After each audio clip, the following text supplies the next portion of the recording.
Hey, good morning. Welcome to Hired, Navigate Your Job Search. We are on LinkedIn Live, YouTube Live, and Facebook Live. And also by Saturday afternoon, we'll be on all the podcast platforms. I'm your host, George Murray. We take a topic for those people who are either new to job search or struggling in their job search, and we ask a subject matter expert to come on and go through some questions that, to help us be the best version, best candidate for that next role that we're looking for.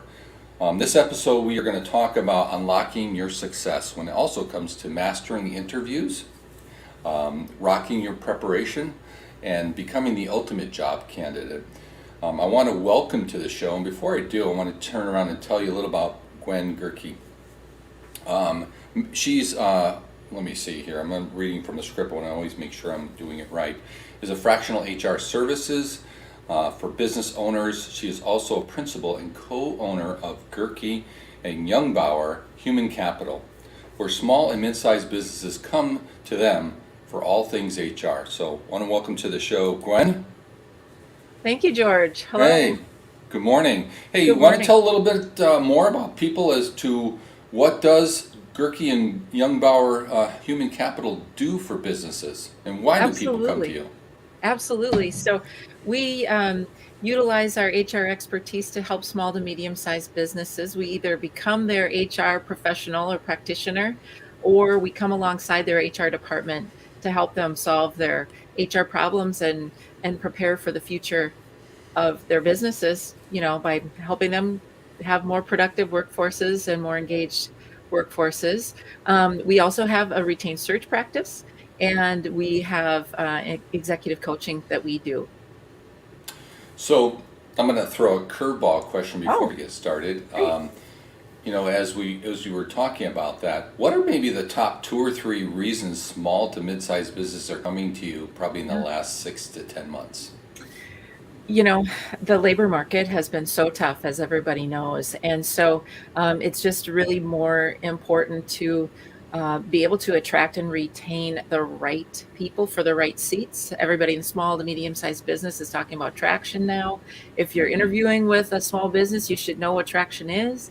A lot of companies are using EOS, the entrepreneurial operating system. And so we we help those small to medium sized businesses that don't have that professional. They don't need a full time HR person, um, but they need some help. They need some expertise. And so they come to us when they're starting to professionalize and understand that there can be some real gains in having a professional HR department coming alongside as a strategic partner.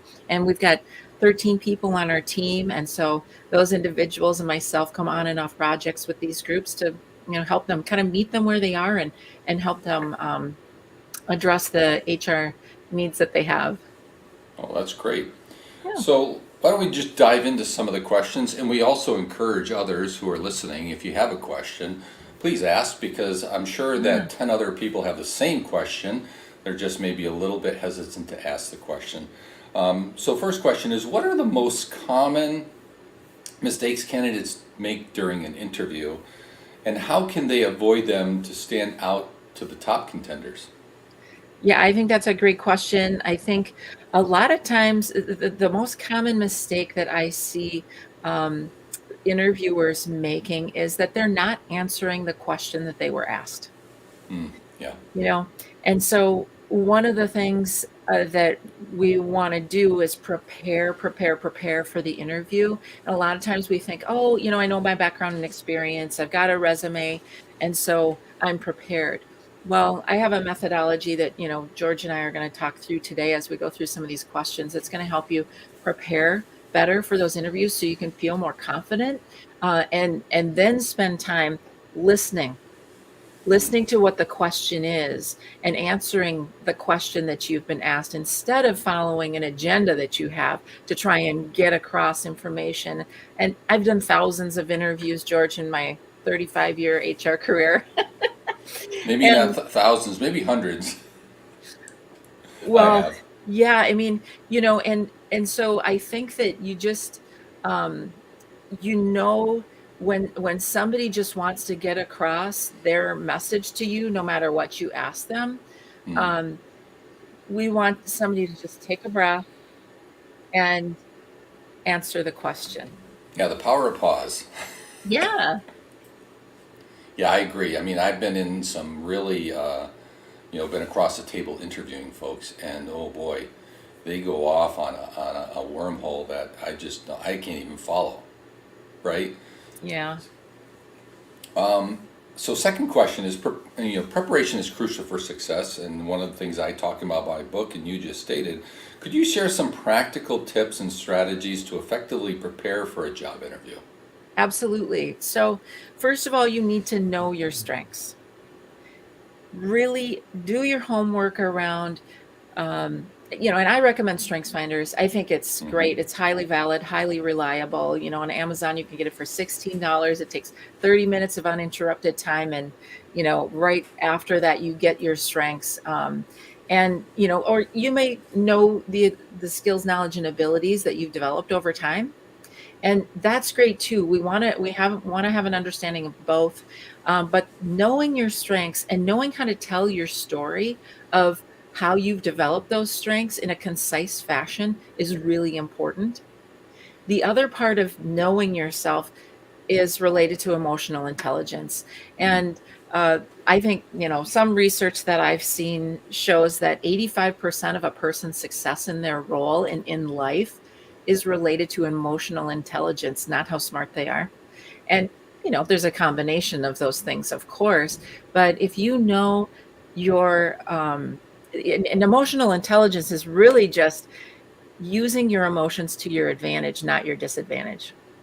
Yeah. So if you are self-aware and you can manage your emotions, if you're socially aware and you can manage relationships, that's what we're talking about when we talk about emotional intelligence. So that combination between that emotional intelligence and awareness and knowing your strengths, knowing the skills and resources that you bring to the table and you want to match up with a role, that's really critical in preparation. And we're going to talk a little bit more about behavioral based interviewing, and the methodology that I've developed around preparing for interviews is all based on a behavioral based model, which helps you to gain that confidence and really be able to answer questions in a way that helps the interviewer understand what you can actually do. Because when we think about it, the most important thing isn't that you've been with X, Y, and Z company for X number of years. The most important thing is that you actually did something there.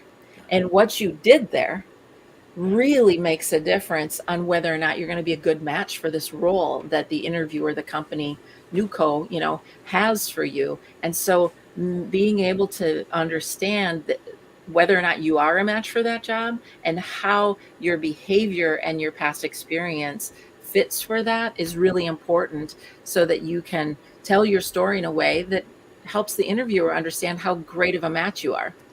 No, I agree. Kathleen Crandall, very well known in the Minneapolis area, right, about branding.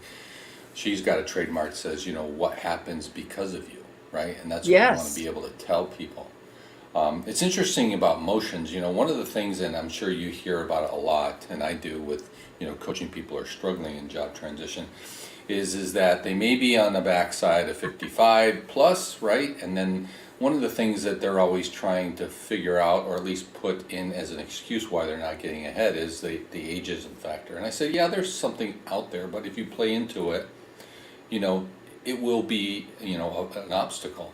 I always tell people, we've been told all our lives to act our age. This is a time not to. And what I mean by that is, don't come into the interview with no energy, no enthusiasm or positive attitude, and don't sound like you're going to retire in the next year, No, right. right? You got to say, hey, I'm the right person, bing, bing, bing, and this is what happens, bing, bing, bing, right? Yes, yes. And I believe, George, that, we become what we think about, and my grandma, my 96, when she was 96, she would say, age is a matter of mind. If you don't mind, it doesn't matter. Yep. And No, I agree. so how we think about things and what we imagine we can be, we will become. And it's a really powerful thing. Nope, agreed. Next question is, confidence plays a significant role, as we were talking in Yeah. interviewing. How can candidates boost their confidence and demonstrate it authentically during the interview process. So, you know what, if it's all right with you, I'd like to talk about behavioral based interviewing in combination with this, George, You ready? because Okay. what I see, you know, Which ones are we going to go on? Is it, I may let's have, let's go to the first slide. One, this one? nope, that That one. one? All right. Thanks. Yes. I put them So backwards. no, that's no problem. So when we think about behavioral based interviewing, we're talking about matching up our skill sets to the correct job for us, role, whatever you want to, however you want to term it. What we're thinking about is, again, this matching up our past behavior, past experience, talent, education, matching that up with the tasks, duties, and responsibilities of a certain job or role. And so there's a job description and there's a competency model that's associated with that job and those requirements. For example, if you're a CFO, you need financial acumen, you need strategic thinking, you need seasoned judgment, right? Those are Great. critical competencies for that role.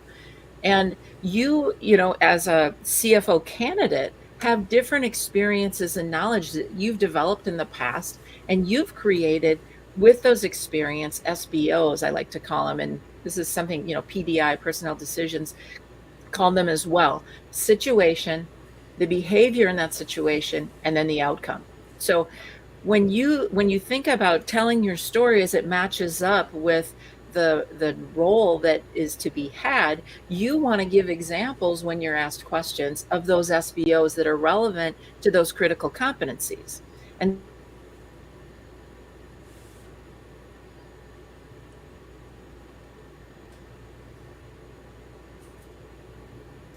I think we lost one. so for each critical competency, sorry, I think we kind of Yeah, we got a little phased out. But we're glitch back. there. But for each critical competency, the interviewer should be asking you about your past behavior to predict how well you're going to do in the future for them in the role. So they're going to ask questions about those things. And I have a little bit of a model there on the bottom for that. For each critical competency, tell me about the first time, the best time, the worst time, the last time, you know, so that's Right. kind of the model. So I would say strategic thinking, you know, tell me about the last time you developed a strategy and implemented it. That's how behavioral based interviews are developed. I So like it because it plays into the part where I tell people something similar to the fact that, you know, if you do relate it to something, you know, the question to something that you recently done or maybe just a few years ago, exactly. people actually talk about it with passion because they're proud. They'll tell you the obstacle, right? Yes. Here was a situation, right? Here was Yes. the action that I took, and here's the results because of it. Exactly. And George, to your question about confidence, this is in preparation for your interview, your behavioral based interview. If you prep by putting together this SBO grid that I recommend, and if you could flip to that slide, that's just the busy one. And the purpose of this slide is not so that you could read all the nitty gritty of those words there, It's a nice but chart. just but just to have an idea that this is a chart. Across the top, we've got, you know, this is an SBO grid. So we've got critical competencies in the first column, and each row is related to a competency. And you go across and you say, okay, this was, you know, the job I was in. This is what this competency means to me. And now, what's an example of using seasoned judgment? What's an example of thinking strategically? Do a little bit of a job analysis on the job that you're going for. The job description might have critical competencies listed in a posting. It might not, but you'll be able to use your your smarts to identify what are the critical competencies they're looking for. Is there attention to detail that I need for this? Is there, what might that be? You can go online and go to Chat GPT and say, what are the critical competencies and or skills needed for a CFO role, or what are the critical competencies needed for X role? Chat GPT will definitely give you a list of what those things are. It's your job in preparation to think about, in my past experience, what was a situation I was in? Most importantly, what did I do in that situation? Because that's what the interviewer wants to do. Great question. If the interviewer is not well prepared, I'm seeing out here, you can turn any hypothetical question into a behavioral based SBO answer. Somebody asks you, well, what would you do if this, that, or this happened? Well, let me tell you about a time that I actually faced that, and this is what I did. This whole preparation gives you the opportunity to, no matter what question comes up, take a second, listen for what critical competency they're really getting at. Are they getting at my communication skills? Are they getting at how I get results through people? Are they getting at this? If you have this grid created and you have those SBOs, you'll be able to turn any of their questions around into an answer where you can provide them with the situation, what you did in that situation, and what the outcome was very succinctly. Then they can ask the probing questions that get at the proof that what you did was really true. It's not just a made up hypothetical answer. You've lived your life, you've had the experiences that you've had. This grid just helps you to recall them in the interview so that you can calmly listen to the question and be thoughtfully answering it based on, you know, this grid and how we want to hear about what you've actually done in the past. No, I agree, and I thank Denise for asking that question. Yeah. Next question is, researching the company is essential, and I'm sure we've experienced people who've done it and not done it well. But what are other aspects should a candidate research to demonstrate genuine interest and enthusiasm for the role? I think it's a great question. And, I mean, the bare minimum, you really need to know about the business and, what they do. You need to know how the role fits into the business. You might have some questions about that in the process because everything might not be obvious. But an important thing, I think, is, and George, you've got great questions in your book in Hired. Thank you. And I would add that there's additional questions about who you're interviewing with. Yeah. If I were you and I were interviewing for, a certain role at a certain company, I would want to know what their core values are. I would want to know, how does this individual think about what's coming for the company in the next 1, 3 years, 5 years, right? So what do you love about working here, interviewer, right?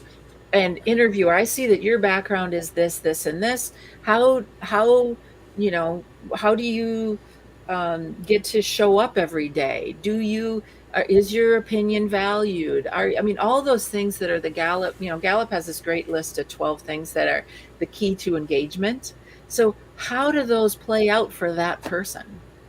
No, I And agree. and you're really exploring more about the matchup between how you fit with the core values. What are your core values? We talked about knowing your strengths, knowing EQ, know your core values too, and know how that aligns with the organization.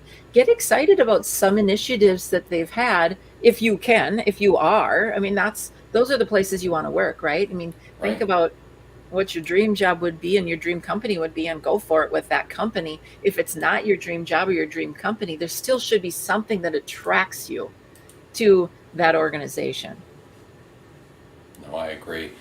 And one of the things I tell people is that it's okay to bring a synopsis, because it actually, at least in my experience, it shows that you did homework on the Yeah, company, right? You took time, totally. and you can go through those notes, Yes. all ever brief. You can also say, at the end, is there anything you'd like me to go into more detail with about Yes. what I know about the company? Because even then, it says you prepared. You just didn't show up, right? You Yes. prepared long before this meeting. And I think, to your second point, we're actually going to talk about that towards the end of the show, about a landing success for a couple of minutes. I'm going to Oh, share. that's exciting. And somebody actually said the same thing. I have found that all the couple of jobs, when I got, laid off this earlier January, I started finding out that I needed to interview the company as much as they're interviewing Yes. me. Yes. And one Next, thing I'll go ahead. add, George, too, is, you say, bring your notes, take notes. Um, Yes. Don't be afraid to take notes, because you want to, you will, when you leave that room, you'll want to remember some of the things that they said, and I think it shows people respect to take notes about what they're saying. And also, I encourage people to bring the SBO grid into the interview with them. Have your portfolio out, and just, have it in front of you so you can take a moment, refer back to things, and make sure that you're sharing the best possible answer when No, you're I asked those like that. I questions. mean, one of the things I do tell people is that every step of the interview process, you should always leave them with something physical, because Yeah. as a resume pile goes depleted, you don't understand that there's this invisible pile that you can add to. Very few people Yes. do, right? Yes. So if you Yeah. can leave them two, three tangible things, and then they start to the final round, and they look at everybody and they say, Gwen is the only person that every particular level she had something to give to us. I mean, that gets the people who are what I always call the bridesmaid, never the bride. They always get to the final round but never get the offer. Yeah. That's a A closet full indication. of nice dresses. Yeah, exactly. Did you want to go over the first slide first, or did you want to go into the next question? Just Well, high you go level. ahead and go to the next question. That other Okay. slide is a networking question or a Yep. slide. So, So behavioral questions are becoming increasingly, as we just talked yeah. about briefly, Yeah. popular in interviewing. How can candidates effectively answer these questions and provide compelling examples of their skills and experiences? And I think we touched a little bit Yeah. about it. Totally. How do you relate it to something that you've already achieved or experienced and you overcome? Yeah, I mean, that's the SBO grid, really. So when you create your SBO grid, don't just have only those shining moments. Have some things where you had a challenge and you had to overcome it and you learned something from it. You might share a situation that's really complicated. You behaved in a certain way. The result wasn't what you would have expected. You've had that situation happen again. You changed your behavior in this way and the outcome was different. you know s- that's like, okay, we like to see that you get it, you learned something, you grew through that, and fail forward, if as some people say, right? Yep. But yeah, using the SBO grid is really the key to being able to pull up both those super positive things, but also those challenges that you've had, and it's also good self-awareness. No, I agree. Next question is, handling tough interviewing questions. And I'm sure that a lot of people have gotten to a point they're cruising in the interviewing process, and then all of a sudden there's one that just comes and hits them hard. So handling tough questions and interviewing questions can be challenging. What techniques can candidates use to handle difficult and unexpected questions with grace and poise? Yeah, I think the first thing is taking a breath. Yeah. And there's if you take 3 deep breaths before you go into the interview process, what you're doing is you're allowing your brain to get the necessary oxygen to be able to calmly think through situations. And so if we all just do that now, you slow down, you have a calmer voice, you're able to just kind of think through and say, yeah, wow, this is a great question. You maybe, while you're doing that, just, I wouldn't take 3 deep breaths when you're asked that question, Right? but before you go into the interview, you do that. But you can take a breath and just say, that's a really interesting question. You can take a look down at your SBO grid, see if something might apply to that. um, but you want to be honest and true, right? Yes. And so if you don't have an answer to a question, what you might say is, it's a really good question. I think I need to think about that a little bit as we're going through this. Can we come back to that? Or just say, I mean, it's not ever good to just make something up, right? No, I agree. So somebody will see through that. So, take a pause, ask for a little more time, ask them to repeat a question. If you need an example of, could you give me an idea for this role, what you're getting at with asking that question? I think that's a very fair question. That is a good Um, question. yeah. And so, it always just depends on it. But I think too, George, as we go through, we prepare for the interview and we know our strengths, we know kind of that emotional intelligence linked to things, we know our core values, we've done this SBO stuff around our competencies. I think this really helps you to reduce the number of really hard questions that you have because you know yourself, you know whether or not it's a fit. And if you have a really hard question coming to you, that might be an indication that it's not the best match for you, too. So that's where it's just like, tell me more about, the role and how what you're getting at with by asking this question. It's fair. No, I agree. And one of the things to add is that one of the things for veterans as well as people recently getting out of the military is we're taught nothing happens other than a team. So those people actually have to figure out, okay, how do I transition that the things that happened in the military, certain things happened because of a result to you. You made a decision or you did extra work or whatever that would have not normally when possible. That takes the initiative, the drive, etc., that companies may be looking for. So I think there's also a transition from the military when it comes to interviewing and being able to present your best self because again, I think what veterans as well as people coming out of the military struggle with is that I've been told, whatever my career has been is that nothing happens other than the team that I'm with, right? So they have to transition into, okay, well, how do I result? What are the things that I did specifically Yes, is important. that So in is today's important. Yeah.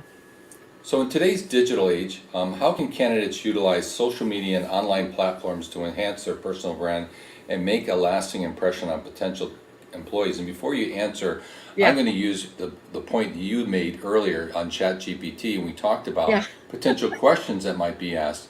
I always tell people is go into ChatGPT, ask it a question that says, based on the job description, can you run 10 to 12 questions that might be asked? And Yeah. then copy and paste before you hit return on anything, and it will spit out some questions that you may have not even considered and will help better prepare those people for those final round interviews. Absolutely. I mean, I've tested Chat GPT quite a bit in the last couple months on HR kinds of items. And, I go to create a job description for a role and yeah, I'm gonna change some things for sure, but it's a good baseline. And, you're not gonna come up with the list that interviewer on that day is going to ask you for the questions, but you're gonna come up with some that are gonna be good challenges for you and are just going to help you feel more confident going into the interview process. And I would say the key to your profile online is first of all Google yourself Hmm. and see what somebody, if they're going to interview you, would see when they Googled you.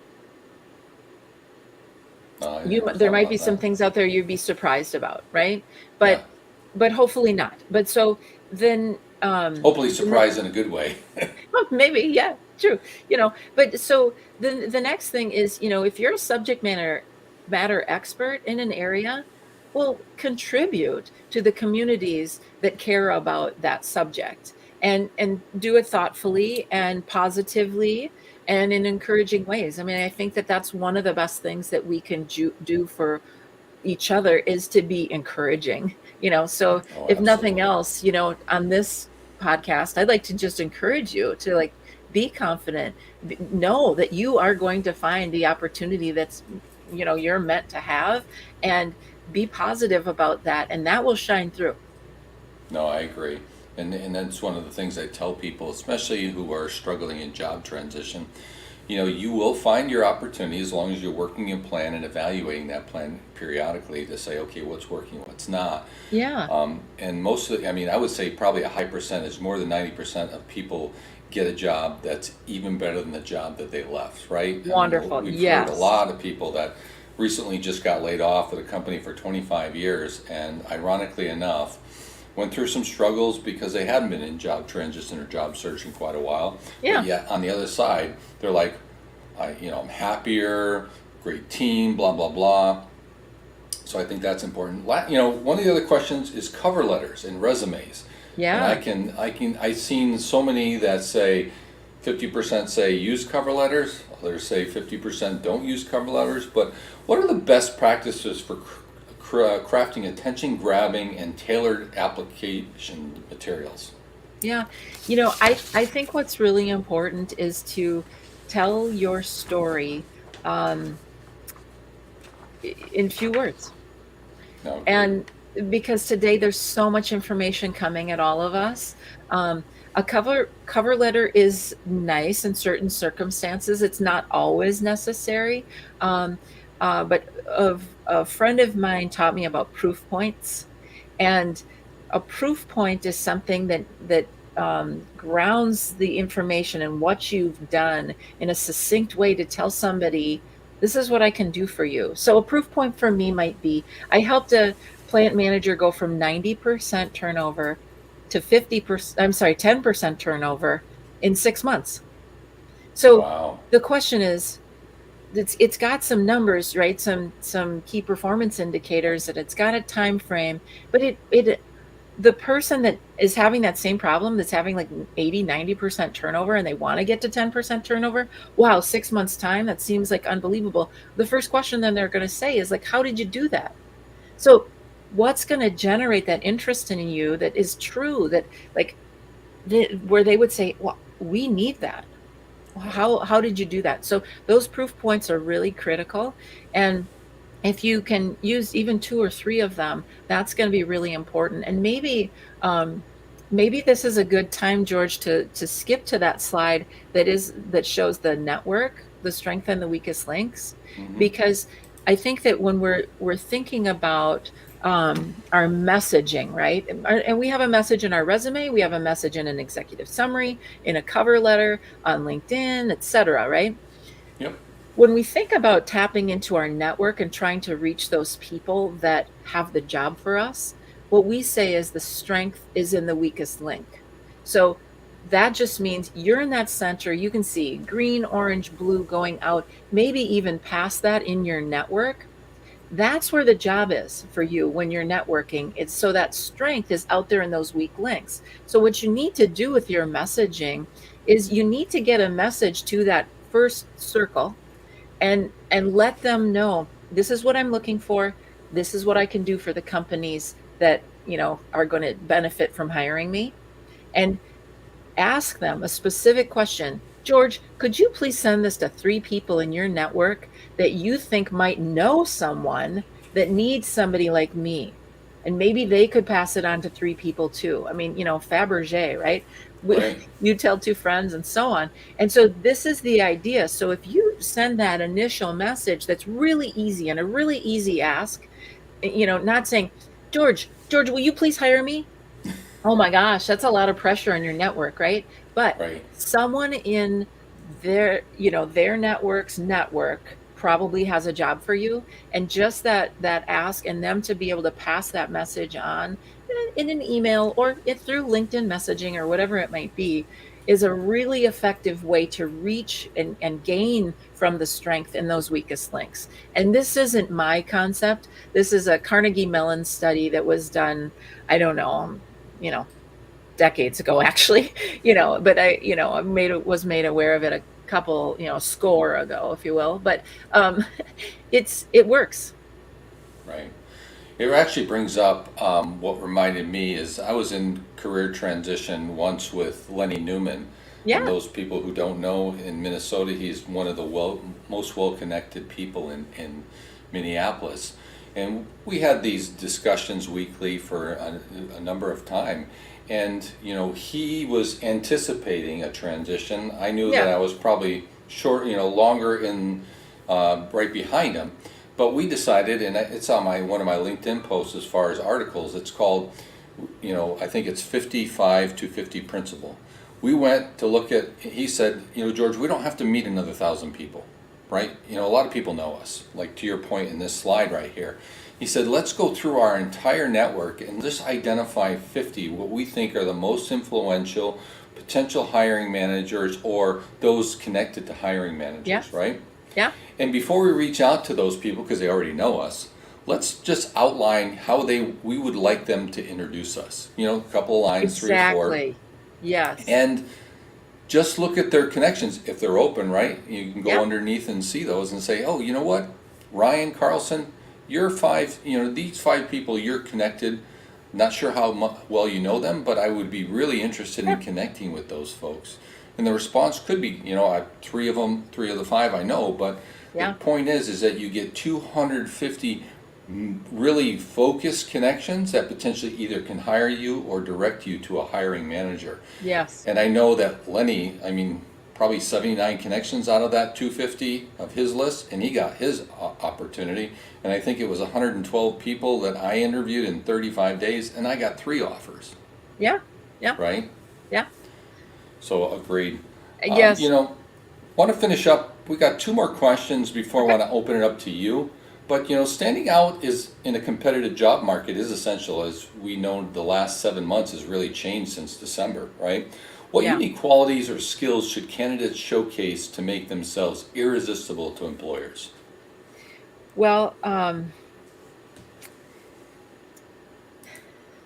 I think the main thing, and I come back to the match, right? The match for the Mhm. role.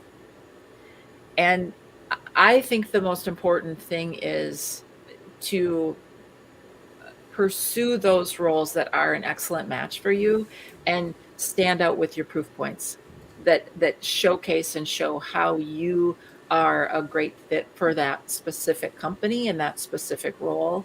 There's, you know, um, using puffy language is a dime a dozen kind of thing. Yep. And so what we want to do is be as specific to that company and to that role as we can. That stands out the most to us as recruiters. We, if you can tell immediately, I mean, the mistake of putting the wrong company name in a cover letter, the mistake of having the wrong objective, and it's just like, oh, my objective is to attain a COO role, and it's a CFO role that we have. It's Right. if you're doing some like searching in general, some of that stuff is okay, but when you're getting to an actual role and at an actual, with a company, you want to be specific, you want to showcase why you are a great match for that role, and the proof points go a long way to help doing that. No, good point. Last question is, follow-up is a critical step in the interviewing process. We talked about that earlier, Yeah. and taking notes, right, and following up that says, hey, I actually paid attention. But what are Yeah. some effective ways for candidates to follow up after the interview and reinforce their interest to be the Well, best candidate? yeah, I mean, I love the question, George, because I do think it's really important to have a follow up and to say thank you. In today's society, ghosting has become, more the norm than a thank you, and it almost brings me to tears to think about that, Right. because it's never okay to ghost on either side of the hiring um, deal. But it's being genuine, saying thank you in whatever makes the most sense to you. If you have something that you can be specific about, in that, I think that goes a long way. If you had a conversation with somebody and you connected on a certain project that's going on in the company that you're excited about, I mean, just anything specific, anything that ties back, because remember, the interviewers are probably interviewing, you know, a good number Yeah. in a day, a good number in a week. And after 13 days, it's pretty hard to remember everybody, right? Right. Even after a couple days, a couple busy days with everything that's going on and the information we're faced. So be genuine, be specific. The other thing is be creative. I'll never forget the thank you that we got from a candidate when I was with Fallon. One of the media people brought in this big, huge toolbox of warm chocolate chip cookies and ice cold milk cartons. And it was like, okay, wow, this person is just like going after it. That's great. It Right. doesn't have to be something that extreme, but being creative with it is nice. And it doesn't have to be, I mean, I'm not saying go out and buy or make or do something really, but if there was something that you had a conversation about that was unique, bring that in somehow. It will be remembered. No, I absolutely agree. Well, Gwen, I really appreciate the time and answering the questions. Is there any last comments that you want to tell the viewers that we probably didn't go over that just briefly we want to touch on, and they can turn around and reach out to you? I'll actually Oh, share sure. your LinkedIn profile, and hopefully they reach out to you today. Yeah, that would be fantastic. I just like to be encouraging, and surround yourself by at least a couple people in your transition that you can go to and share with them. You don't have to share a lot of details, but just go to them. Have a support system that you have somebody that will just give you words of encouragement, or if you know your love language, they say like figure out like what it is that it makes a difference for you. But it's hard. I know sometimes you send out so many emails and you don't hear back, or you make some calls, or you're expecting to meet with somebody, or you have cancellations. And it's hard to maintain that positive attitude through that. But I would just like to say, have people in your network that can encourage you on those days to just give you, a boost, because sometimes that's all it takes just to get from that Friday to the next Monday. It's a whole different world, and you've got, 3 different opportunities now than you had before. Just stay positive and look for those words of encouragement. And I'm happy to help provide that if I can in some way for you or for others. And because it just attitude just makes a world of difference. And we talked about making that first impression. Smile, you know just be hopeful. And I think that goes a long way in that first impression. No, agreed. And like I talked about in the book, Hired, I actually referenced the personal board advisors, those 3 to 5 people that, you can call them on Friday when you get the thanks but no thanks letter, right? And who's going to help motivate you through the weekend so that you can prepare and Yeah. attack the next week, right? Yeah. Well, Gwen, hey, I appreciate, we're going to put you in the studio. I know that you might have to cut and run, so we'll follow up a little bit later. But appreciate you coming on the show, sharing your experience. I know the viewers will appreciate it. I've already got some comments and responses. And we're just going to go over a landing success, and we're going to close the show. Fantastic. Thank you. My pleasure. Once again, I want to thank Gwen for coming on the show. I've known Gwen for probably about 5 or 6 years now, and she's one of the best. So I'm going to take a little bit different approach in the landing. So the landing, success that I want to talk about is really about an introvert, very heavily introverted. So I'm going to preference it. We don't have a video of it because the camera is very intimidating for some of us. So the person I'm going to speak about, I'm going to give you the overview about the frustrations and what the work for them were. And so the overview is this person was an account manager in the cloud networking, was out for about 6 months. I think I networked and connected with her right in the middle of her job transition. And as well as posting jobs, was aware of others, advice on LinkedIn. We connected towards the end of February, as I said, and we asked 2 questions, just to keep it brief. What are the processes most frustrating about you, and what did you do to overcome it?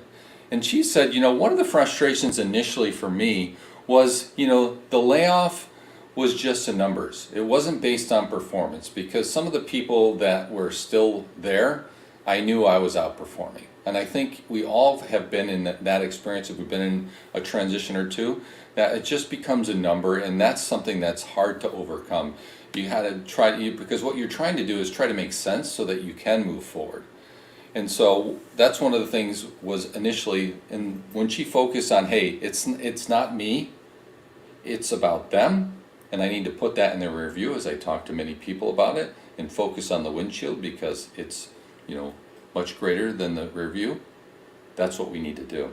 And we got to do that in a time frame that makes sense, but don't let it go beyond a couple of weeks, or you probably should seek some medical advice or whatever that might be helping, add to that, like maybe depression, etc. I'm not a doctor. But the other question we asked is, what if there was 3 or 4 things that really worked for you, and what were they? One was, during my transition time, I knew based upon my skills I need to be relevant and continue to be, and I didn't know how long this transition would last, so I really focused on self-improvement, going online, getting certifications, keeping relevant in my skill and my background, which was so critical when we actually got the opportunities to interview. Here's what I've been doing to keep up with it. So 6 months, and anybody who knows any type of IT, networking and so forth, a month, it can only almost be a year, so doing those things. The other thing was, talking with past employers and managers to get new connections and leads. When do we think about that, right? Company that maybe we worked with 5 or 6 years ago, reaching back out to those people. Those people actually gave that person some introductions. And then, learning to interview potential companies, as I kind of alluded earlier on in this meeting, is that, those potential companies, just as much as they were interviewing me, and I can tell you, as being somebody who's interviewed a lot of people, especially recently in the last couple of years, I find the intelligence of the people interviewing so much more about, the business and asking the questions. I grew up in the process time of, what's the opportunity, what you're going to pay, what you want me to start with. These people are asking, when was the last time that you got frustrated as a leader, and how did you manage the team? Oh, that was a really in-depth question, right? Never even thought about it. But again, you want to make sure that you're going to land in a place that supports, like Gwen had communicated earlier, about your core values, and do they align with their core values, because you're going to have a lot more staying power if that happens. And then, in closing, she added, finding yourself a coach that works for you, because not all coaches are, equally, and they got mannerisms and differences, and you just got to find one that works and can hold you accountable. That was one of the other things, and show you things that you may not be aware of. So the hiring process was fast when she landed. The HR and companies, please take note that in the whole process, it took less than 2 weeks from interviewing to an offer, right? And so that's huge. And I think, I've seen it, and I'm sure all other people have seen this on LinkedIn, where people have posted, I've been in this, 7-round interview process that's been the last 3 or 4 months. And it's like, and then you get to the point of not being selected. That's a lot of frustration, because there's been a lot of effort, time put into that opportunity. So that was a closing. I really appreciate you guys signing on today, and look forward to you guys seeing further shows every Friday morning, 8 a.m. Central Standard Time. Your mind will press delete.